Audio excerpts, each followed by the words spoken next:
बात करेंगे वो चैप्टर 2 पे करेंगे, अध्याय 2। और अध्याय 2 में हम गणित में क्या पढ़ेंगे, बहुपद। बहुपद को क्या कहते हैं इंग्लिश में, पॉलिनोमियल्स। ठीक है, क्या बोलेंगे, पॉलिनोमियल्स। तो चलिए हम सबसे पहले इसके बारे में हम डिटेल से पढ़ते हैं, क्योंकि हमें क्या है, किसी भी क्वेश्चन के लिए करने के लिए, किसी भी चैप्टर को सॉल्व करने के लिए थोड़ा कॉन्सेप्ट ज़रूरी है, उसे समझना ज़रूरी है। थोड़ा डायरेक्ट ये नहीं कि हम प्रश्नावली पर चलते हैं। तो सबसे पहले हमें बेसिक नॉलेज होना चाहिए, ये बहुपद है क्या, और इसके बारे में हम पूरे डिटेल से जानेंगे। ठीक है, तो उसके बाद हम प्रश्नावली पर चलेंगे। तो सबसे पहले आप इसे बिल्कुल ही मिस नहीं करिए, क्योंकि आपके जो क्वेश्चन है वो MCQ क्वेश्चन आ रहे हैं 20 नंबर में, वो कहीं से भी पूछ सकते हैं। तो ये नहीं कि डायरेक्ट प्रश्नावली पर चलते हैं तो प्रश्नावली से, क्योंकि जो MCQ क्वेश्चन है वो कहीं से भी बन सकते हैं। तो इसलिए हमें इस चैप्टर का कॉन्सेप्ट क्लियर करना बहुत ज़रूरी है। तो चलिए सबसे पहले इस क्वेश्चन का कॉन्सेप्ट, इस चैप्टर का कॉन्सेप्ट समझते हैं। ओके, तो ठीक है, सबसे पहले बहुपद क्या है इसके बारे में हम डिटेल से जानते हैं। ठीक है, ओके। तो चलिए स्टूडेंट्स, ये है प्रश्नावली 2.1। तो सबसे पहले हम जानते हैं बहुपद क्या है, क्योंकि हमें बहुपद को ही समझना बहुत ज़रूरी है। तो बहुपद क्या होता है स्टूडेंट्स, बहुपद का मतलब होता है एक से, बहु माने बहुत से और पद माने पद। तो ऐसे लिख देंगे, एक से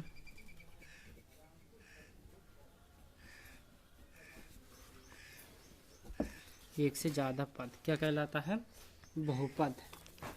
अब बहुपद में भी क्या होते हैं, चर अचर।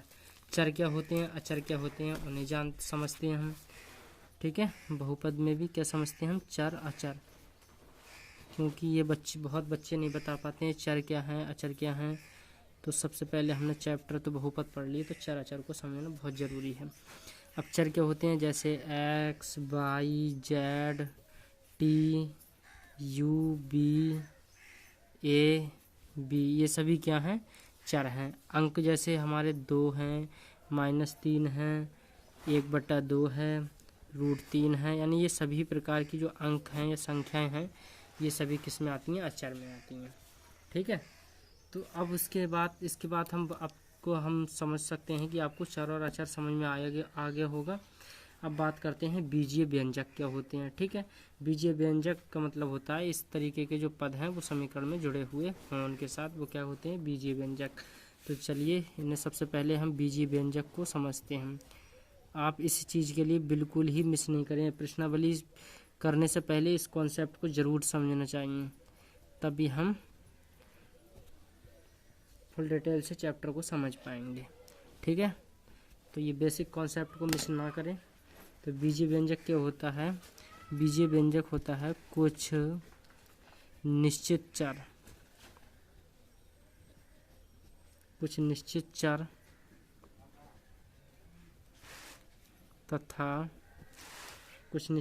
तथा अचर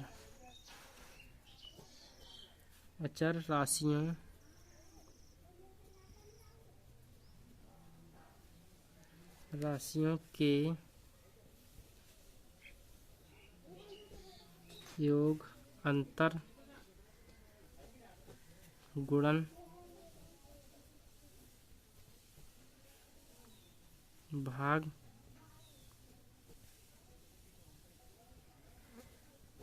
इत्यादि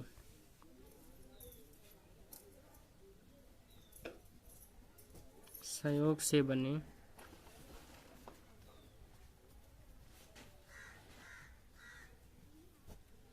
व्यंजक के बीजीय व्यंजक को बीजीय व्यंजक कहते हैं। क्या हुआ, कुछ निश्चित चर तथा अचर राशियों के योग, अंतर, गुणन, भाग, यानी इन सभी के संयोग से, यानी इत्यादि के संयोग से बने व्यंजक को क्या कहते हैं, बीजीय व्यंजक कहते हैं। एग्जाम्पल जैसे 5x² + 5x प्लस 8। ये क्या है, बीजीय व्यंजक का एग्जाम्पल है। ठीक है, अब चलते हैं बहुपद के प्रकार क्या हैं। बहुपद है तो बहुपद के प्रकार भी तो होंगे, तो हमें बहुपद के प्रकार तो अनेक हैं, मतलब जो हमें मेन पढ़ना है वो हम जानेंगे। ठीक है, तो बहुपद के प्रकार, बहुपद तो अनेक प्रकार के होते हैं वैसे। ठीक है, लेकिन इनमें से कुछ मौखिक उन्हें समझते हैं। एक पदी बहुपद जिसे बोलते हैं रैखिक एक पदी बहुपद, जिसमें एक पद हो। रैखिक तो एक घात वाले को बोलते हैं। ठीक है, अब एक पदी बहुपद किसे बोलेंगे, जैसे एक्स स्क्वायर है प्लस एक्स है या 5x है, मतलब जिसमें एक ही पद हो, 5y है या 6y है, जिसमें यानी कोई भी क्वेश्चन हो उसमें एक ही पद हो। जैसे एक्स स्क्वायर है, x है, 5x है, -5y 6y इत्यादि, ये सभी क्या है, एक पदी बहुपद। द्विपदी जिसमें दो पद हों, तो इनके नाम से ही आपको स्पष्ट होता होगा, यानी द्विपदी, तो इसके नाम से ही स्पष्ट हो रहा है ये दो पद वाला है। ठीक है, तो दो पद वाले जैसे एक्स स्क्वायर एक्स, या अंतर में भी हो सकता है 3x स्क्वायर एक्स या 3x स्क्वायर प्लस 5, यानी जिनमें दो पद दिए हों उसे क्या कहेंगे, दो पदी व्यंजक, दो पदी बहुपद। ठीक है, अब बात आती है त्रिपदी, तो इसके भी नाम से स्पष्ट हो रहा है त्रिपद। ठीक है, 3 पद हों जिसमें, जैसे एक्स का क्यूब प्लस एक्स प्लस 7 या x cube plus 5x square plus 8, ये सभी क्या है, त्रिपदी बहुपद। ठीक है, तो इतना आप समझ पा रहे हैं। तो चलिए और इसके अलावा भी कुछ और डिटेल से जानते हैं। ठीक है,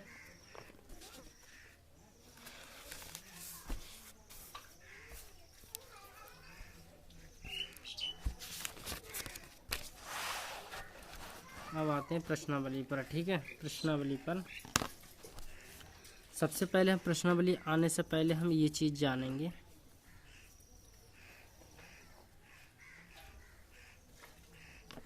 ये वाली जो डायरेक्शन है यानी जो लाइन है, इसके लिए क्या बोलेंगे, एक्स अक्ष, और इसे एक्स डैश, इसे वाई अक्ष और इसे वाई डैश।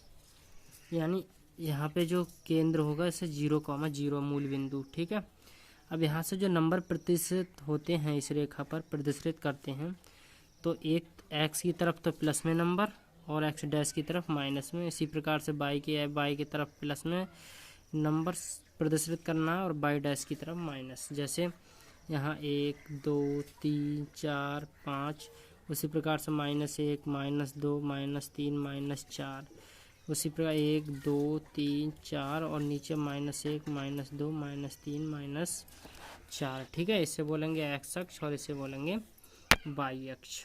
ठीक है, इतना बात समझ में आ गई आपके लिए। तो चलिए हमसे इसमें शून्यक पूछेगा। अब शून्यक का मतलब, चलिए प्रश्नावली पर चलते हैं फिर बात करते हैं। ठीक है, आप अपनी बुक से देखिए। ठीक है, मैं अपनी बुक से देख रहा हूँ।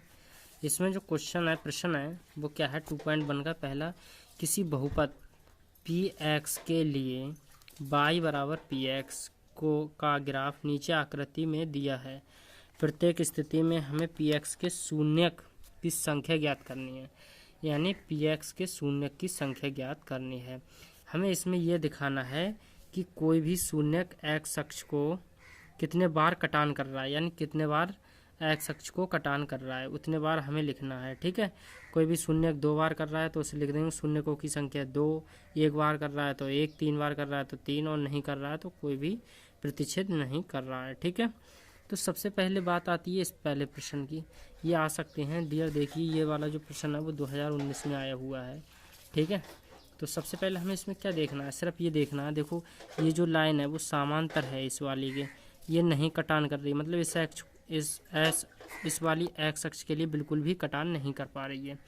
तो इसमें क्या लिखेंगे, कोई भी शून्यक नहीं है। इसमें हमसे शून्यक की संख्या पूछी गई, तो इसका लिख देंगे कोई शून्यक नहीं है, क्योंकि ग्राफ एक्स अक्ष को प्रतिच्छेद नहीं कर रहा है बस, यानी। और इसमें देखो सबसे पहले, चलो इसका मैं लिखा देता हूँ जिससे आपको कोई भी प्रॉब्लम नहीं हो। अब जैसे यहाँ है तो ये वाली जो रेखा गई है वो एक्स अक्ष को देखो एक बार काट रही है, यानी इस वाली जो डायरेक्शन यानी एक्स अक्ष है उसे कितने बार काट रही है, एक्स अक्ष। तो इस तरीके, इसके लिए कैसे किस तरीके से लिखना है वो मैं आपके लिए बता रहा हूँ, ठीक है। देखो सबसे पहले क्वेश्चन है वो कुछ इस टाइप से है, आप अपनी बुक में देखिए। यानी ये है बाई एक्स और ये है बाई, ये है एक्स और ये है एक्स डैश, ये है 0। तो यानी कोई भी रेखा इस तरीके से इसे कटान कर रही है, ठीक है। तो इस तरीके से क्या जगह कटान कर रही है एक्स अक्ष पे, एक जगह। तो हमें इसमें थोड़ा हिंदी में लिखना है। हिंदी में क्या लिखेंगे डियर, शून्य की संख्या कितने बार कटान कर रही है, 1। तो इसमें लिखना है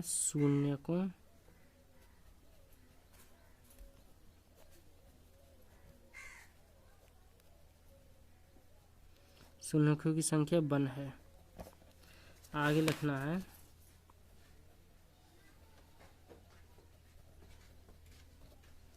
क्योंकि ग्राफ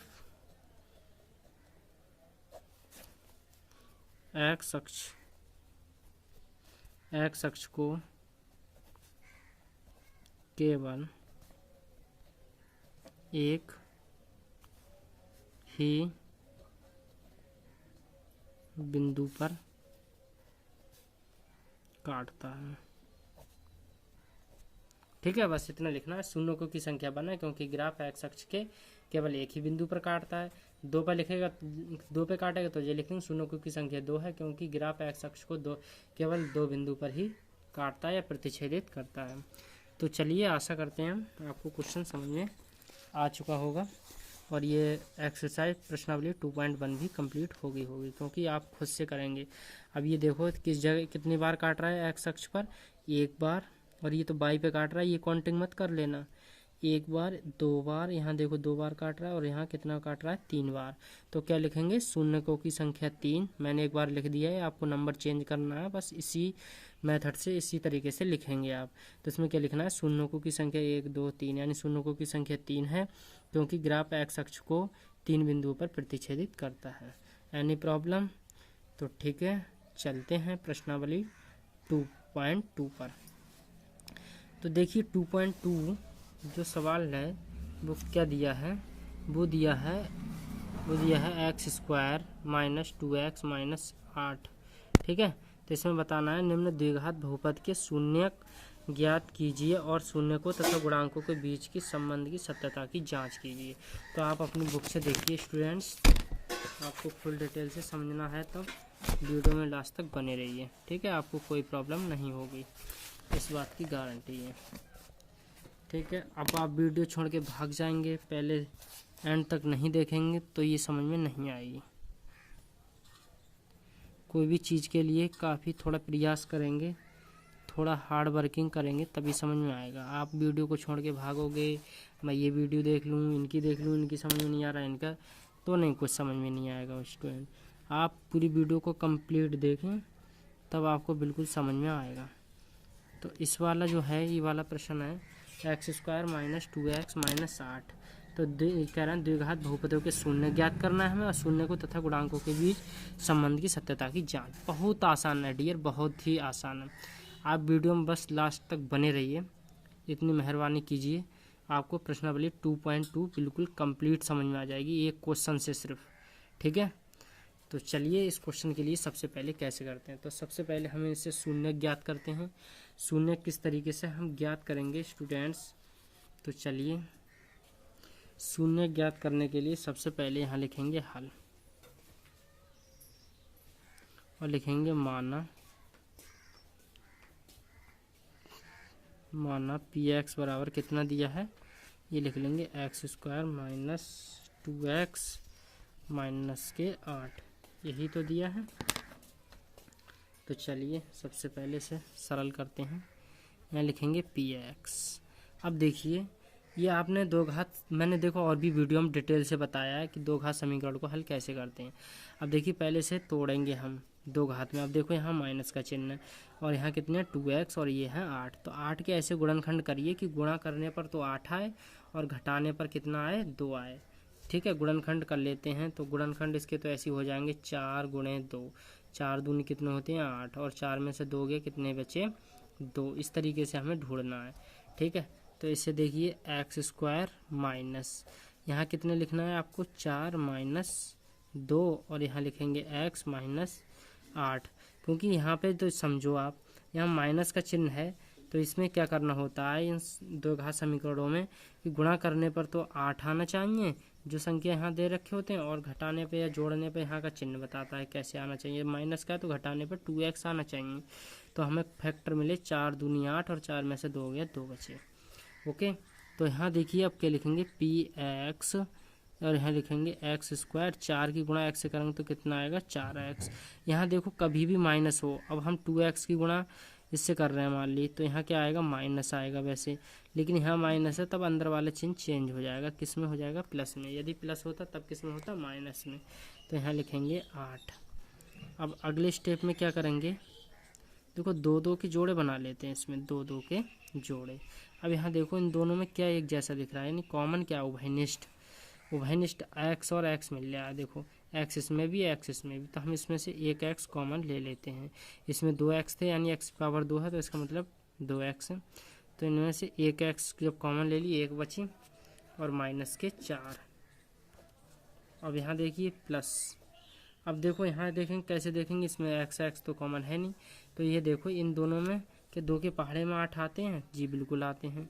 तो ये देखो 2 और यहाँ देखो x माइनस 2 एकम 2, 2 दूनी 4, 2 तीन 6, 2 चौक 8। अब चौक लिखना है, यानी जितने बार इसे भाग करके देखेंगे, जहाँ जो संख्या दे रखे होंगे यदि उनके पहाड़े में संख्या आती है तो उनसे भाग करके देखेंगे, जितने बार जाएंगे उन्हें ब्रैकेट में लिख देंगे। तो हमने 2 कॉमन ले लिया, x बची यहाँ और माइनस 2 चौक 8 बचे।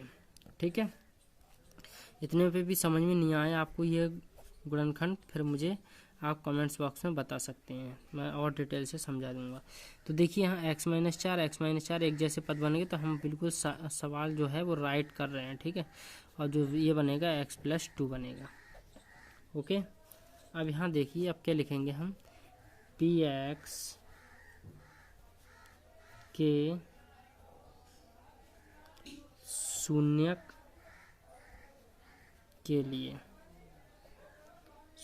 के लिए क्या लिखेंगे, p और x इक्वल टू 0। तो यानी इसे क्या कर देंगे हम 0 px के लिए। जब px के लिए 0 करेंगे तो ये क्या हो जाएगा x माइनस 4 और x प्लस 2 इक्वल टू क्या हो जाएगा 0। अब x माइनस 4 उठा लो, x माइनस 4 बराबर 0, एक बार इसके बराबर 0 उठा लेंगे तो यह है x बराबर माइनस के 4, इधर गए प्लस के 4 हो गए। ठीक है, एक तो मूल ये मिल गया और एक क्या मिलेगा x प्लस 2 इक्वल टू 0, और एक आया x बराबर माइनस के 2 आ गए। ठीक है, इतनी बात समझ में आई। अब चलते हैं, इसे मान लेते हैं, मान ली इसे मान लिया अल्फ़ा हमने और इसे मान लिया बीटा। ठीक है, इस तरीके से आप समझेंगे। अब शून्यकों का योग क्या होता है डियर, शून्यकों का योग, तो शून्यकों का योग होता है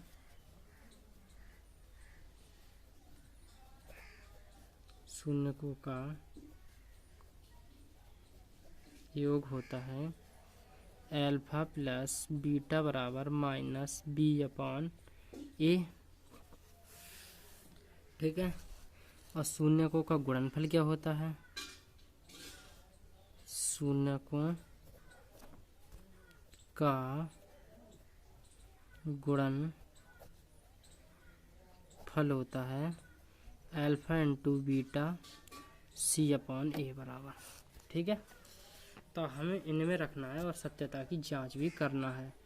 ओके, तो देखिए स्टूडेंट्स, सबसे पहले हमें क्या करना है, समीकरण के लिए उठाएंगे। समीकरण क्या दे रखे थे, समीकरण दे रखे थे x square minus 2x minus 8, यही तो दे रखे हैं। यहाँ से a b और c के मान निकाल लेंगे। तो a बराबर एक्स स्क्वायर के मल्टीपल यानी गुणांक में कोई संख्या ना, तो कितना आ गया 1, b का मान कितना आ गया माइनस के 2 और c का मान कितना आ गया माइनस के 8। ठीक है, क्योंकि ये एक्स स्क्वायर में क्या ए का मान मानेंगे, एक्स की जगह हमारा जो दो मान दे रखा होगा समीकरण में वो मानेंगे। जैसे यहाँ 2 दिए हैं तो माइनस के 2 मान लिए, सी की जगह माइनस का 8 मान लिए। अब यहाँ से मूलों का योगफल निकाल लेते हैं। सही है, शून्यकों का योगफल, शून्यकों का योगफल बराबर माइनस बी अपॉन ए होता है, यानी अल्फा प्लस बीटा बराबर माइनस बी अपॉन ए ये होता है। अल्फा की वैल्यू आप अपनी कॉपी में देखिए कितनी निकल के आई थी 4, और बीटा की वैल्यू कितनी निकल के आई थी माइनस के 2। तो यहाँ माइनस के 2 हो गए, प्लस माइनस माइनस हो गया, बराबर ये माइनस बी की वैल्यू कितनी निकाली थी माइनस के 2, और ए की वैल्यू कितनी थी 1। ठीक है, अब यहाँ देखो 4 में से 2 गया, कितना बचा 2 बचा। अब ये माइनस माइनस प्लस, और ये भी कितना आ गया 2 आ गया, बटे में 1 का कोई मतलब होता नहीं है। तो यानी देखो 2 बराबर 2 आ गए, तो ये सत्यता की जांच है। यदि डिफरेंस आता तो हम कहीं गलती कर रहे हैं, बस इतना करके दिखाना। शून्यकों का गुणनफल और दिखा देते हैं इन्हें, बस हो गया हमारा क्वेश्चन। चलिए शून्यकों का गुणनफल,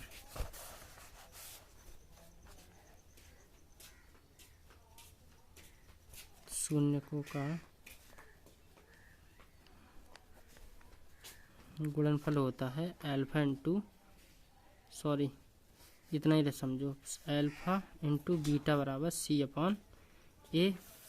तो अल्फा का मान कितना था 4, और बीटा का मान कितना था माइनस के 2, यही तो था, बराबर सी का मान कितना था 8, और ए का मान कितना था, यहाँ सी का मान था माइनस के 8 और ए का मान था 1। तो ये कितना है 4 दूनी माइनस के 8, और ये भी कितना आ गया माइनस के 8। ठीक है, यही सत्यता की जांच होगी। बस आपको इस तरीके से करना है, आपको कोई भी क्वेश्चन हार्ड नहीं लगेगा। तो मैं आशा करता हूँ आपके लिए ये वीडियो पसंद आई हुई होगी। यदि वीडियो पसंद आ रही है तो वीडियो को लाइक करें, चैनल को सब्सक्राइब कर लें, जिससे बेल आइकन को ऑन कर लें, जिससे वीडियो का हर आने वाला नोटिफिकेशन आपके पास सबसे पहले पहुंच सके। तो ठीक है डियर, हमारे चैनल को आप सपोर्ट करिए, हम आपका पूरा सिलेबस कंप्लीट करा रहे हैं। तो चलते हैं, मिलते हैं नेक्स्ट वीडियो में। आप सभी का बहुत बहुत धन्यवाद।